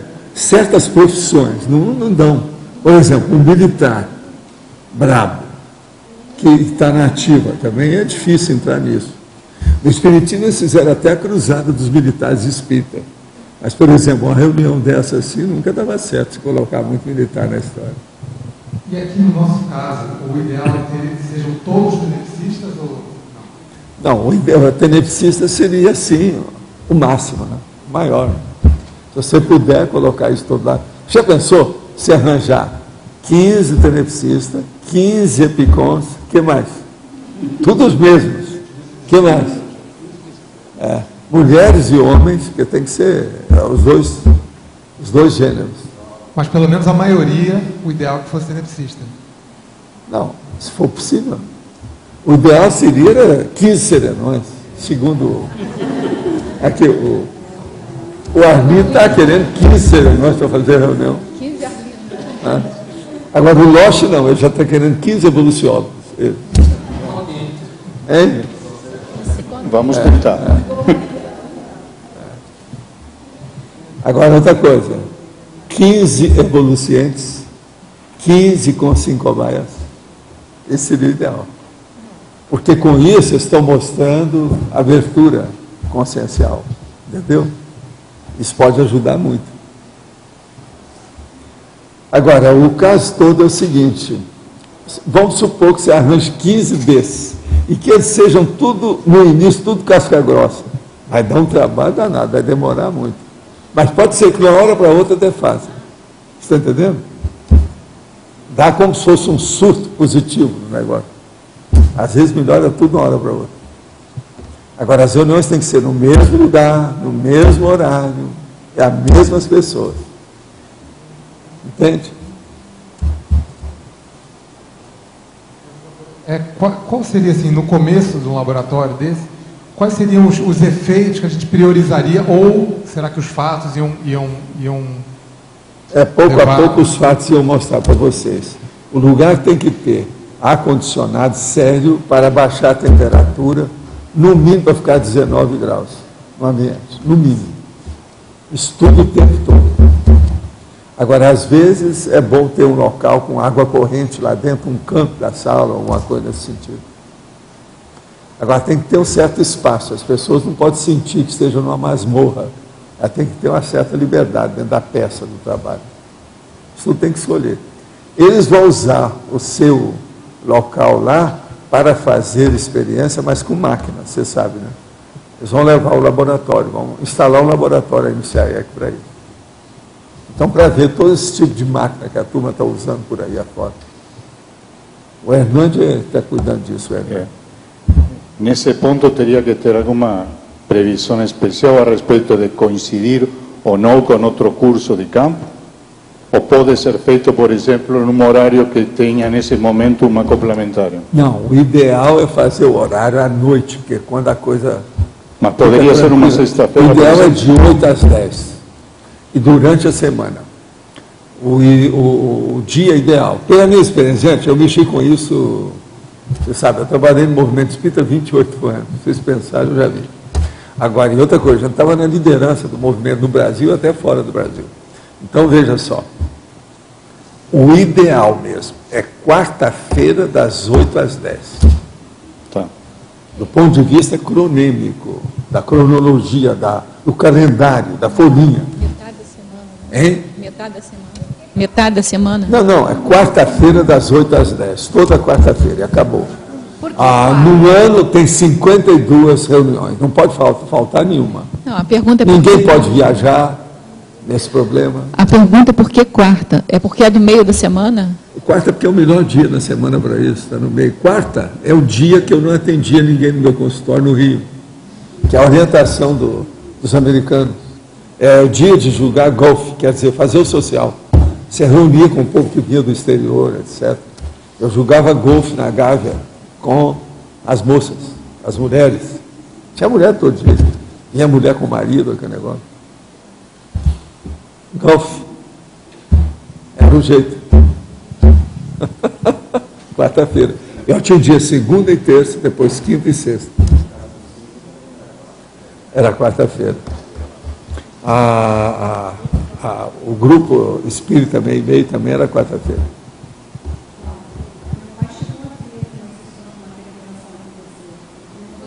Foi. Seu pai foi, ele participou. Não, por isso que eu estava perguntando aqui se tinha, mas o Acica dos mais antigos meu aqui, ele só viu as coisas a partir de São Paulo. Ele não viu lá no interior. Agora, seu pai não, ele ia a Uberaba. Isso é lá em Uberaba, né? Ele ia a Uberaba. Não, comentei que meu pai chegou a ver algumas materializações. Isso foi antes de você nascer. Bem antes. Isso foi antes de ela nascer. Vocês veem que eu já sou uma múmia, né? Eu estou parecendo um Ramsés. Estou muito antigo aí. Antes dela nascer, eu estou falando as coisas todas, o que tem como se fosse hoje. Transmissão online. Chegamos hoje a 214 teletertulianos conectados simultaneamente até o momento. Esse é o número máximo de conexões simultâneas desde o início da utilização da nova ferramenta. 214. A média era quanto? 140? Para 214. Quer dizer que aumentou 50%. Está certo? Tá bom, né? Vocês estão de acordo? Tem alguém que vai reclamar aí, qualquer coisa? Vocês aguentem. Olha bem. Ô, João, vê se você pintou seu cabelo agora direito, porque vai aparecer mais. Agora aqui. A mini peça dentro do maximecanismo já está em estado mais rígido em relação a uma consciência baratrosférica. Dessa forma, já tem mais liberdade para a escolha de sua situação na próxima ressoma? Vocês estão entendendo a pergunta? A mini peça dentro do maximecanismo já está em estado mais rígido em relação à consciência baratrosférica? Sim, muito melhor. Agora, isso é tratado diretamente com o evoluciólogo? Na base é ele, mas pode ser que diretamente, às vezes, não. Em contraste, como se dá a ressoma da consciência baratrosférica? É no tranco ou o evoluciólogo que determina o momento da situação? Não. Tem os serenões que orientam isso. Isso aí é um grupo de personalidade, é como se fosse um colegiado. Agora, gente, hoje tem uma pessoa aqui que tem me ajudado muito. Eu queria que vocês batessem os parabéns, como diria, já que eu estou falando do Chico Xavier, é aquele negócio, não, vamos bater os parabéns. Bater os parabéns era a expressão que os meninos usavam. Então, ô tio Chico, quando é que vai bater meus parabéns? Isso era muito importante, porque ia ter balinha, aquelas coisas todas. Hoje não tem balinha, mas eu queria que vocês batessem aí, que é o aniversário de uma grande personalidade, a Dulce.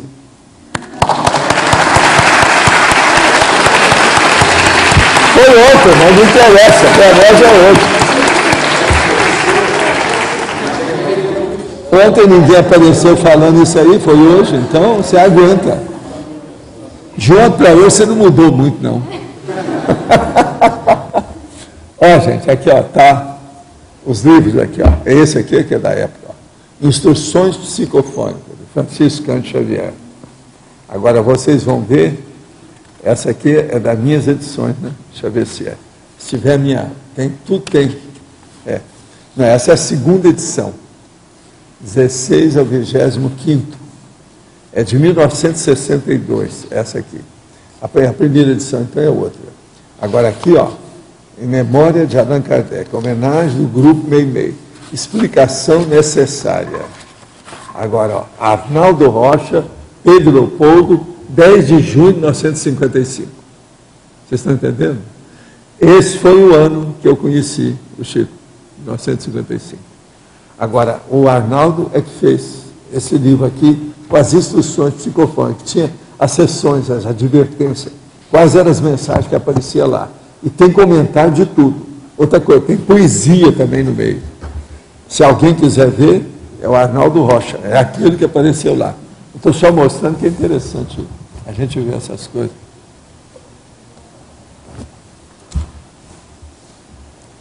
Ele era uma boa pessoa, ajudou muita gente aí, por causa do grupo dele. Né?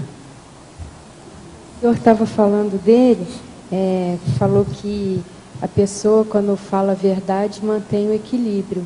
Poderia falar um pouco mais sobre isso? O caso todo é o seguinte: quando a pessoa fala alguma mentira, aquilo com o tempo pode criar um problema enorme, porque às vezes aquela mentira vai exigir que se façam outras, para poder cobertar, aquilo vai acumulando. Agora, uma pessoa que falou a verdade, ela não tem nada para esconder, aquilo continua, aquilo só ajuda, enriquece. Aquela acumulação, então, ela fica positiva em vez de ser negativa. Então, falar a verdade, a gente ser autêntico, ter a glasnost, a transparência, todo mundo ganha com isso. Não é só a pessoa que fala, a pessoa que escuta, a pessoa que é intérprete, quer dizer, quem é o ator da história, aquele que participou, a testemunha, você está entendendo? Todo mundo é melhor. Então, por exemplo, eu olho para trás com muita segurança, muita tranquilidade. Eu durmo à noite, eu não tenho preocupação, não há conflitividade. Você está entendendo, Laene Loche? Presta atenção. Eu não tenho conflitividade com isso. Você já viu eu falar alguma coisa? Eu evito, às vezes, falar alguma coisa para não ofender uma pessoa que às vezes está viva, que ainda teve alguma coisa. Então a gente passa por cima disso. Mas eu não tenho nada para esconder em matéria disso e de época nenhuma dessas. A gente fez o que foi melhor. Naquele momento evolutivo, eu fiz o que eu achei que era o ideal dentro dos meus recursos. Quem faz isso não tem nada para, entende? Para se arrepender ou para se autoculpar da história. Não precisa. Você entendeu, então, né? Eu penso que o processo da verdade é muito sério. Agora, porque senão, se a pessoa não fizer isso, ela tem que levar para a chacota. Ela tem que levar para uma piada, uma anedota. Isso é que chama, o carioca chama isso de saltar de banda. Tira o corpo fora. Quer dizer, isso também não é o ideal.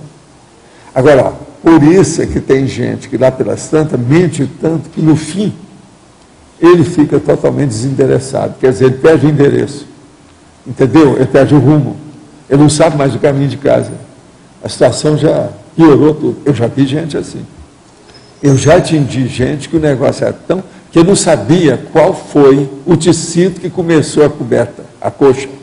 Vocês estão entendendo? Misturou as estações. Não é assim que o povo fala? Misturou as estações. Agora, o pior da história é que no interior o povo vinha com esse negócio e falava tudo nessa gíria, do jeito que eu estou falando aqui. Ele não sabe qual foi a tira que começou a coberta. Ele mistura as estações. Tinha um monte dessas expressões que o cara falava. Olha aí, está aí. Aí eu mandar todo mundo embora e ia conversar com a pessoa, sozinho, para ver como é que era, para ver o que dava. Agora tem casos desses, terríveis. O cara começa a tapear uma pessoa, daí a pouco ele tem que tapear 5, daí a pouco 10, daí a pouco 50, aí ele embanana. E aí atinge a vida dele toda. Outra coisa, quando atinge, aquela mentira dele enriqueceu a ele. E ele agora não pode segurar mais a riqueza. Você está entendendo? Entre os políticos tem muita gente assim. Você lembra uma vez quando estourou os negócios aqui, que apareceu um homem que era da política e tal, que deu umas dicas para ele? Você sabe que as dicas que eu dei melhorou toda a vida dele, né? Tudo que eu falei. Sabe um negócio que ia acontecer, que ia para a mídia, que não sei o quê? Eu acho que você estava lá no Holociclo. Pois é. melhorou tudo a vida dele. Um dia desse, uma pessoa chegou aqui e deu notícia dele. Melhorou tudo. Tudo melhorou a vida dele. Agora, veja, se ele melhorou, você vê que a unidade tem que melhorar. O Adélio tem que melhorar. Viu, Aline, você está entendendo? O Adélio tem que melhorar. O próprio nós tem que melhorar. Não tem saída. Mas fala, Adélio. Aproveitando o embalo, então, professor. A autoconvicção vivenciada, a sinalética energética, ela seria uma das melhores maneiras, ou a mais forte de aprimorar essa autoconvicção vivenciada? A própria sinalética em si não seria uma das principais? A sinalética é muito sério. Por isso que é que eu repito aqui, o tempo todo eu falo em sinalética, né? É na parafatologia? Pois é. Agora, a parafatologia, eu estou sempre falando isso. É o estado vibracional e a sinalética. Agora, ela pode ajudar muito, demais, porque ela embasa o resto, entende, Adélio? Porque ela afirma o seu nível de... nosso não é nível isso. de maturidade. Você fica com confiança em você e nos amparadores. Você está entendendo? E você descarta os assediadores. Você vê quem é doente. A sinalética, gente, é como se fosse um diagnóstico automático para o resto da vida. Você entendeu, não? Sim. Diagnóstico automático é sempre eterno. Quer dizer, eternamente. É muito sério isso, a gente pensar. Agora aqui, o senhor tem para notícia de onde e como está Chico Xavier? Olha, eu já falei aqui. Logo que ele dessomou, o Emmanuel trouxe ele aqui para mim. E eu falei que ele estava com Euforex. Expliquei o que era. E eles levaram o Chico a interlúdio. Depois disso, ele começou a trabalhar com a turma dos nossos amigos aí. Tem alguns que estão trabalhando com ele. Mas é que apareceram. Alguns são amigos nossos. Amigos dele, amigos meus, que já dessomaram mais cedo do que a gente. Alguns desses também estavam lá. Que é a gente do movimento espírita que fazia assistência. Esse também estava com ele. Começaram a aparecer para ajudá-lo. Agora, hoje, no dia de hoje, eu não sei como é que está a situação. Isso já faz alguns anos. O senhor Enio trabalha na Fraternidade Espírita Irmão Glacos, em Belo Horizonte. Ó, estão me mandando aqui o Enio. O Enio também é fora de série, ele tem muita coisa que eu podia falar do Chico. Se o Enio existe, ó, meu abração para o Enio, fora de série. Eu lembro de muita coisa que o Enio contava, ele era muito alegre. Contavam as coisas em cima do lance, uma cabeça. Fazia, às vezes, até trocadilhos, certas coisas. Grande personalidade. É um alfaiate. Eu não sei se ele ainda é.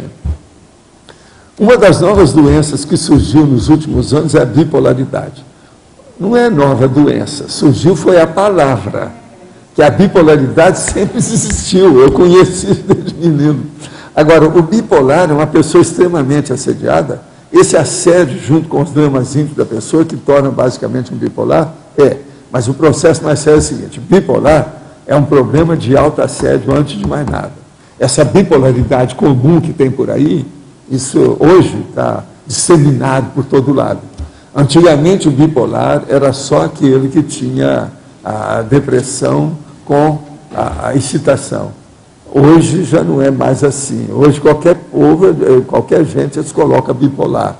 Aquele DMS 4, 5, 10, não sei quantos, os americanos colocam também todo mundo como bipolar. Isso virou moda. Síndrome do pânico, bipolar, depressão, tudo virou moda. Depressão é uma das pontas da bipolaridade. É depressão e excitação. A bipolaridade, que é a hiperatividade também entrou nessa. Ela também. Agora veja, a hiperatividade era um dos problemas meus desde antes do Instituto. Com o Instituto o negócio piorou mais, apareceu muita gente com a hiperatividade. Então são doenças que estão na moda, na crista da onda. Existe disso, sempre existiu. Agora a bipolaridade, a pessoa tem que lembrar o seguinte: para melhorar, a pessoa tem que fazer o autodesassédio. Isso é que é o ideal. Ela prevê quando ela vai ter um surto. Então ela aborta o problema dela. A melhor terapia é essa. Agora, junto com isso, às vezes, tem que ter um psiquiatra, ou um psicólogo, ou remédio, alguma coisa nesse sentido. E um ambiente adequado também para isso, para evitar excesso. Por exemplo, uma pessoa que tem tendência bipolar, que a mãe teve, a avó foi, uma opção de gente teve. Se ela fica com hiperatividade, isso pode piorar o caminho dela. Ela pode ter surto durante a vida dela, se de abrir o olho. Tenho acompanhado os programas há 3 semanas. Gostaria que o senhor falasse sobre cremação. Uma pessoa da família fez o pedido que seja cremada após sua morte. Olha, eu estou feliz da vida com isso, estou prontinho para dessomar. Pelo seguinte, a semana passada eu conversei com a moça que está fazendo o planejamento para fazer a cremação, o crematório aqui em Foz. Já pensou? Eu vou poder dessomar e não preciso me carregar para fora. Aqui mesmo eles me queimam logo e acaba com o assunto. Agora, o que eu quero falar é o seguinte, eu sou 100% favorável à cremação. Agora, antes da cremação só tem uma coisa, é ver se tem algum órgão que pode ser dado para alguém. Às vezes sobrou alguma coisa sua. Às vezes, né? Nunca se sabe. O problema é esse. Às vezes tem gente que vai querer alguma peça sua. Então você passa aí, faz uma doação. Essa doação pós-mortem, eu acho muito importante, a doação de órgãos. Precisa de ver isso. Agora, enterramento é burrice. Agora, tem uma outra, além do processo da doação de órgãos, tem uma outra ideia que eu falo. Eu falei isso para a moça, tudo lá expliquei para ela. Hoje em dia, tem uns processos, às vezes, que as personalidades são muito complexas. Às vezes tem uma biografia muito difícil. Gente rica, ou que teve isso, ou que teve aquilo, ou uma família muito grande, ou muito descendente, etc. Tal. Então, eles têm um tubo que colocam umas peças no caixão quando vão enterrar a pessoa. É a cápsula, eu já mostrei isso aqui, eu já falei isso aqui, que é aquela cápsula que coloca no caixão com os dados para o estudo do DNA. Então tem pedaço da unha da pessoa, uns pedaços de cabelo dela, coloca dentro da cápsula e junto do caixão. Então, na cremação, se a pessoa tem uma vida muito atribulada e a família quer alguma coisa, ela pega aquela cápsula e guarda com os dados. Se amanhã precisar de fazer um DNA, vai ver o DNA. Vamos supor que seja aquele cara que ninguém sabe quantos filhos deixou por aí. Seria bom arranjar a cápsula do cabelinho dele, alguma coisa, para ver o DNA, para ver se aquele filho que aparecer dele mesmo ou não, sei lá. Então, isso aí é a segunda coisa que segue. Cremação, doação de órgãos e cápsula para ver o DNA. São 3 coisas que eu receitei para ela, que é a minha opinião aí, examinando essas coisas todas. É muito importante isso. Eu, por exemplo, estou sempre falando que eu quero ser cremado, vocês já ouviram. Enterramento é uma das coisas mais bestas que tem. Eu acho que cremação, Márcio. Aqui, ó. Esse ponto aí, que ela comentou que ela definiu esse projeto, que é o projeto de formação dela, né, em arquitetura, porque ela viu a sua entrevista, por acaso, na Sem Fronteiras, que tinha lá a frase enfática, você falou, eu quero ser cremada em Foz. E aí que ela decidiu o projeto. E a doação, por exemplo, da... Eu aqui estou comandando a morte. Sai dessa. A vida e a morte. Estou parecendo gente do terreiro.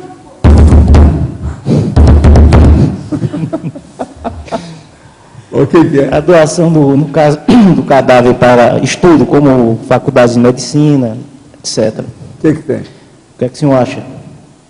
É uma forma de doação também para estudo, né? Eu acho que é bom, mas não precisa da pessoa estar doando o cadáver para isso, não. Ele sempre arranja, porque tem muita gente aí da rua, isso e aquilo, mendigo. Isso acaba em tudo as faculdades. Pois, atualmente, a maior crise aí na União Oeste é de cadáver para estudar. Eu lembro que lá perto nosso, lá na Glória, havia centenas de cadáveres, havia guardado lá naquela casa.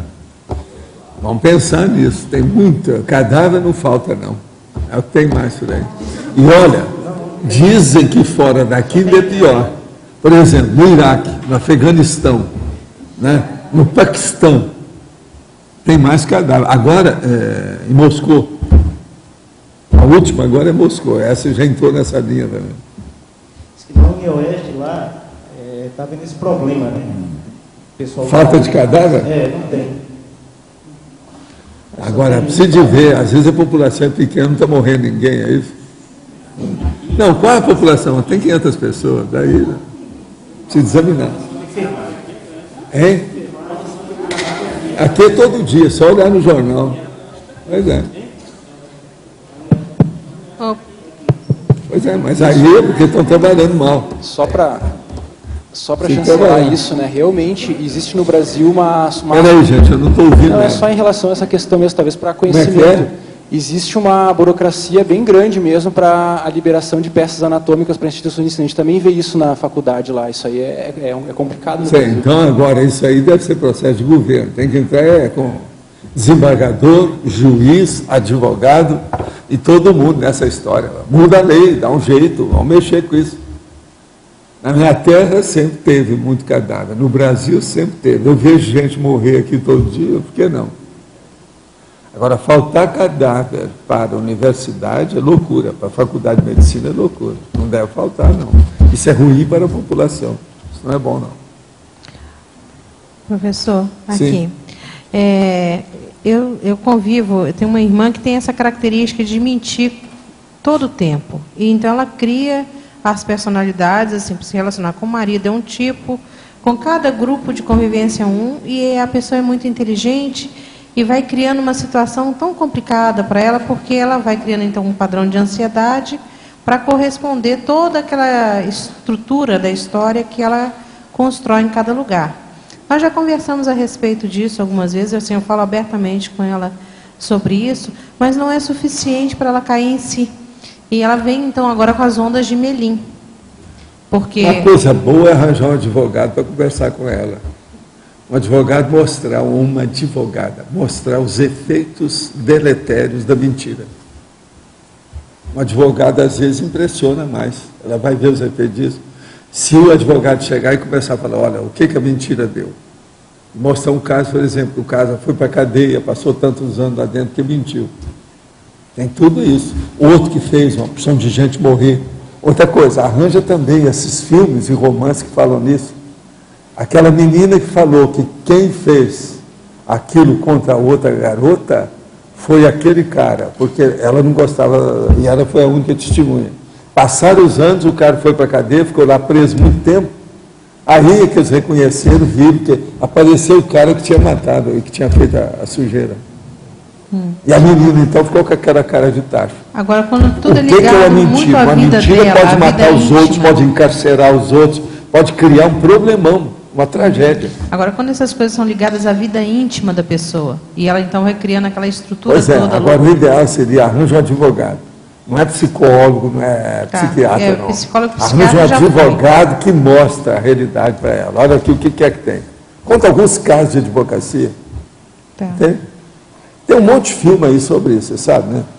Inclusive filmes clássicos baseados nisso. Aquela menina que não gostava do rapaz, porque não deu atenção para ela, então ela falou, quem avançou na menina eu vi de noite aqui, ó, eu estava no jardim. E tudo era invenção Agora, dela. essas invenções, quando estão muito no círculo da pessoa, ela não consegue associar esse malefício ao outro. Ela consegue até perceber os malefícios a talvez a vida íntima dela, a vida pessoal, porque ela Agora, o vai ideal se sentir seria ela ver isolada, também né? esses filmes. Tem que arranjar esses filmes, dá para ela. Tem um filme clássico aí sobre isso. Paulo, da menina. Esse filme que você está falando se chama Desejo e Reparação. O Desejo de Reparação, que é da Jane Austen, daqui a pouco. Da menina que acusa o cara. Tal. Desejo e Reparação é um deles, mas tem coisa melhor do que esse aí. Desejo e Reparação. É o que da menina, a mocinha, né? O cara vai depois para a guerra. Isso, é isso aí. É o Desejo de Reparação. Professor Valdo, aqui, letra B. Sim. Na definição, a autoconvicção vivenciada, ela pressupõe aí essa experiência pessoal autopersuasiva. Por exemplo, assim, eu não tenho rememoração do curso permissivo, mas eu tenho essa autoconvicção em relação a todo esse trabalho proexológico que a gente tem desenvolvido. Você tem a intuição apenas disso, que você está bloqueado em matéria, é uma hipomnésia. Em matéria de memória, você está um pouco bloqueado. Agora, a maioria aqui é assim. Agora, com o tempo, se você começar a desenvolver o processo de energia e de parapsiquismo, isso tudo fica nítido, fica mais óbvio, mais claro, esclarece tudo. O meu questionamento é porque, desde sempre que eu tive essas informações, eu tenho o que eu considero ser uma autoconvicção. Mas não, isso é ideia inata que chama. Você já nasceu com isso. Tá. É ideia inata. A ideia inata é inerente, ela é congênita, ela vem com você, é íncita, entende? É íntima. O processo todo é esse. Porque essa experiência aconteceu, mas eu não tenho a rememoração, a lucidez intrafísica dessa experiência vivenciada em curso intermissivo. Pois é, mas é que às vezes isso aí já dá uma persuasão total na pessoa, ela sabe que é assim. Sim. Não adianta a gente discutir ou debater. Tá certo. Obrigada. Gente, eu também queria agora bater os parabéns aí para outra pessoa que nós descobrimos que é o aniversário dele. É o João Melo. Aquele cara que está lá, é aquele de óculos.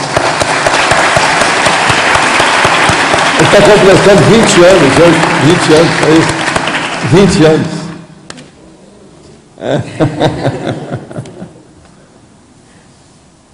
Muito bem, João. Você é novo entre os nossos.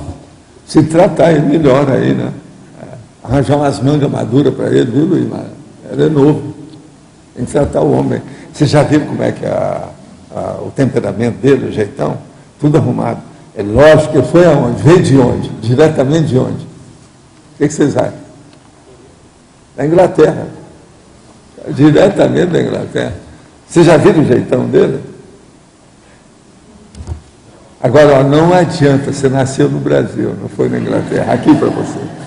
Tem que se adaptar. Entendeu? Vamos fazer o cara dançar samba aí qualquer hora. Aí, cara. Não, mas você já viu como é que ele é? A postura, o jeito. Ele é impressionante. Fora de sério. Está dando exemplo aí na história.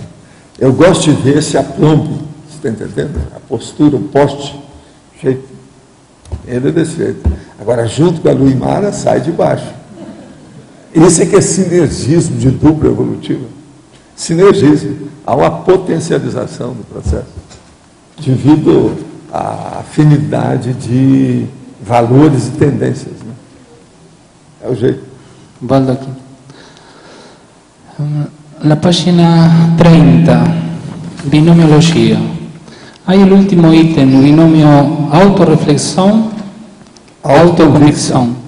Nós, às vezes, para ter uma convicção, ter uma certeza a respeito de alguma coisa, alguma ideia, é necessário a gente parar e pensar, para aprofundar a intelecção, quer dizer, a compreensão daquela ideia. Se a ideia é muito complexa, não dá para você ficar superficialmente abordando o processo. Você tem que começar a pensar, tirar ilações, conclusões por você mesmo a respeito daquilo, ponderar, ver. Isso é reflexão.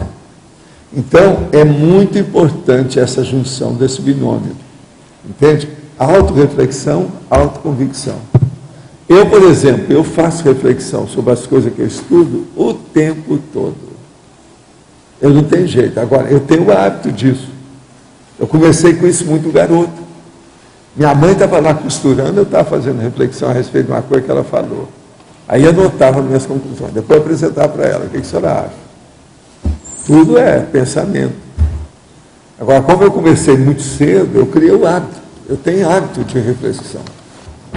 Agora, então, veja, todo mundo para evoluir tem que ser filósofo. Pelo menos com referência à reflexão. Eu não digo as bobagens de filosofia, não precisa, pode julgar fora. Mas a reflexão, eu considero uma coisa indispensável. Sem reflexão, ninguém aprofunda a cognição a respeito, principalmente, dos assuntos e temas complexos. Esses temas exigem reflexão. A reflexão, então, é muito bom, porque você compara, você vê. Agora, muitas das minhas reflexões, elas são seguidas por consultas a dicionário, para ver como é que faz, devido ao meu processo de pesquisa de ideias, de palavras. Eu vejo muito dicionário de todo lado. Eu tenho dicionário em muito lugar, vocês sabem, né? Todo lugar que eu vou tem dicionário. Aqui, ó, eu não coloquei porque tem um lá em cima. De vez em quando eu venho mais cedo, pego lá e vejo para depois vir para cá. Então, às vezes, é importante a pessoa, nas reflexões, ela anotar para saber o resultado que teve daquela reflexão. E, às vezes, ela precisa fazer consulta a outras coisas. Uma outra coisa, as minhas reflexões, às vezes, me levam a fazer consulta aos meus arquivos. Aí a arquivologia também é uma coisa séria em matéria disso. Outra coisa também que eu tenho é anotar para perguntar para uma determinada pessoa que seja técnica naquela área que eu estou refletindo sobre o assunto. Às vezes a pessoa vai me dar informação que eu não tenho, que é superior àquilo que eu conheço. Isso tudo são efeitos naturais da reflexão. Então, saber refletir, eu acho que é uma das maiores inteligências que a consciência pode ter. Nisso, os filósofos estão certos. Agora, não pode ser aquelas bobagens, por exemplo, de Schopenhauer, que eu li aqui para vocês, que ele acha que só deve ficar com a reflexão, esquecer as leituras, esquecer tudo. Não é assim. A gente tem que juntar tudo. Senão é aquele negócio da pessoa que fica falando a qualidade, a quantidade. Então eu vi para ela assim, ó, o ideal é você aumentar a quantidade da sua qualificação, dos itens da sua qualificação, da sua qualidade. Então, a mesma coisa eu falo a questão do Schopenhauer. O ideal é você realmente colocar a sua reflexão acima de tudo, que isso é o princípio da descrença. Mas colocar todas as leituras possíveis escolhidas no meio disso, dentro desse universo, para você ficar com a visão cosmofisiológica muito maior. Agora, ele era assim porque ele tinha mau humor. O cara tinha um temperamento difícil. Dizem que ele viveu muito tempo porque não mordeu na língua. Se tivesse mordido, ele teria morrido mais cedo. Agora, é o Schopenhauer. Ele escreveu, deixou as coisas todas aí, tem ajudado muita gente ainda até hoje. Mas a bobagem nessa história dele, em matéria de pesquisa, leitura, reflexão, se ter cuidado com as coisas dele, que tem bobagem. Gente, então, você ainda tem alguma coisa? Não, obrigado. Então, os nossos comerciais, por favor. Obrigado. As pontuações de hoje, 62 assinaturas no livro de presença, 14 perguntas presenciais, 15 perguntas online, 35 votos presenciais, 7 votos online, 1.230 tentativas de acesso online e 222 teletertulianos acompanharam a tertúlia. Hoje teremos 5 recados. A Judite, curso 40 manobras. O Alexandre, curso Formação de Autores. O João Paulo, curso Fundamentos da Conscienciometria. O Everaldo, AIEC, evento de entrega do condomínio Vila Consciência. E a Érica, palestra Qualidade de Vida e Agricultura Orgânica. Boa tarde a todos. O convite é para o curso 40 Manobras Energéticas, e esse curso ele visa estimular os participantes à execução das manobras energéticas no dia a dia. Serão em 2 módulos, o primeiro 15 e 16 de maio, o segundo módulo 12 e 13 de junho. Para maiores informações, na portaria do CAEC ou pelo telefone 45 é o código, 35 25 26 52. Muito obrigada. Olá a todos, gostaria de convidá-los a participar do curso Formação de Autores, que vai iniciar em maio, dia 8 e dia 9 de maio próximo. Esse curso tem como objetivo a elaboração de uma obra, de uma GESCOM conscienciológica. Então, quem tem interesse aí em desenvolver um livro, é um curso indicado. Esse curso, a equipe dele são formados professores de autores de livros da Conscienciologia e de especialistas da Enciclopédia da Conscienciologia. Existem aulas que são teóricas, debates, campos de escrita para a pessoa poder exercitar ali o seu livro, o painel de livro em que a pessoa apresenta o seu projeto, enfim, então a possibilidade também de ter o acesso ao acervo da holoteca. É um curso indicado principalmente tanto para as pessoas que estão querendo começar a escrever o seu livro, não tem ainda o tema definido e tem dificuldade com isso, quanto as pessoas que já estão desenvolvendo o seu livro pessoal. Né? A gente observa que é muito importante essa questão da formação de autores, porque às vezes o livro ele chega na Editares com algumas lacunas que poderiam ser sanadas através de cursos como esse. Porque esse curso, ele tem, os docentes, eles têm uma ligação justamente com a Unescom, com a Editares, e então esses processos são sanados ao longo do curso. Ok? Então fica o convite aí para quem quiser participar. O contato é com o CAEC. Obrigado.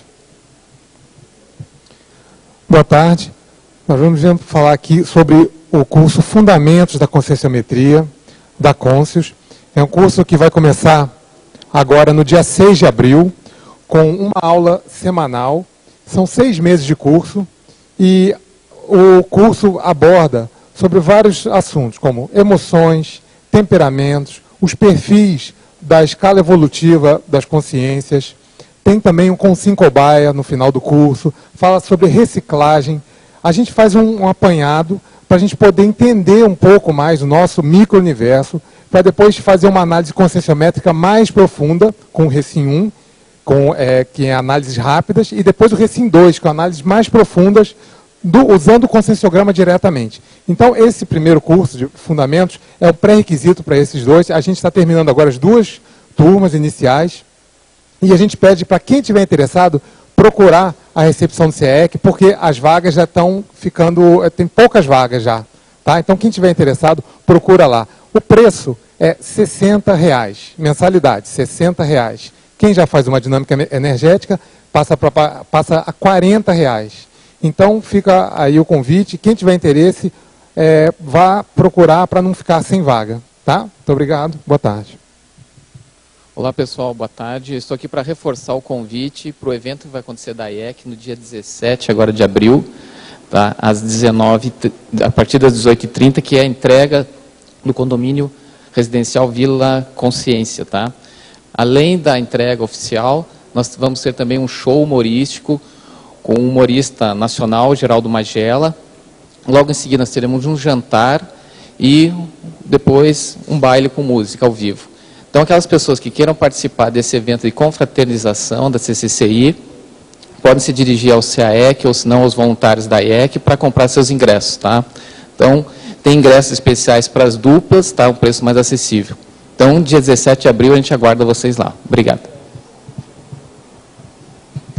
Bom, pessoal, é para reforçar o convite de agora, às 16 horas e às 20 horas de hoje, a gente vai ter a palestra com o Dr. Mauro Lins, também chamado Dr. Orgânico, nutrólogo, neuropediatra, e vai fazer essa abordagem sobre toxicologia ambiental e alimentos e o desenvolvimento cerebral. Então, eu quero deixar aqui registrado o agradecimento a todos que colaboraram para a divulgação e a mobilização da comunidade do entorno daqui da Cognópolis e também da cidade, então proporcionando que a gente tenha uma melhor divulgação do nosso trabalho aqui no discernimento, na conscienciologia como um todo, prestando esse serviço público também a toda a comunidade. A Itaipu está disponibilizando essas 2 palestras gratuitas. O Polo fez o auditório a preço de custo, assim, super econômico. O Alexandre fez uma divulgação ampla, o Alexandre Baltazar, do evento. Vários médicos replicaram suas listas. O Alexandre Zaslaves, que replicou na Uniamérica. Nós fizemos palestra na UDC. Então, nós vamos ter uma boa participação do Colégio Agrícola também, onde a gente trabalha. Então, graças, Dankeschön, merci, xexê. Obrigada aí a todos. Para amanhã foi eleito o verbete Racionalidade Completa, com 13 votos, especialidade Autodiscernimentologia. Obrigado a todos, uma boa tarde.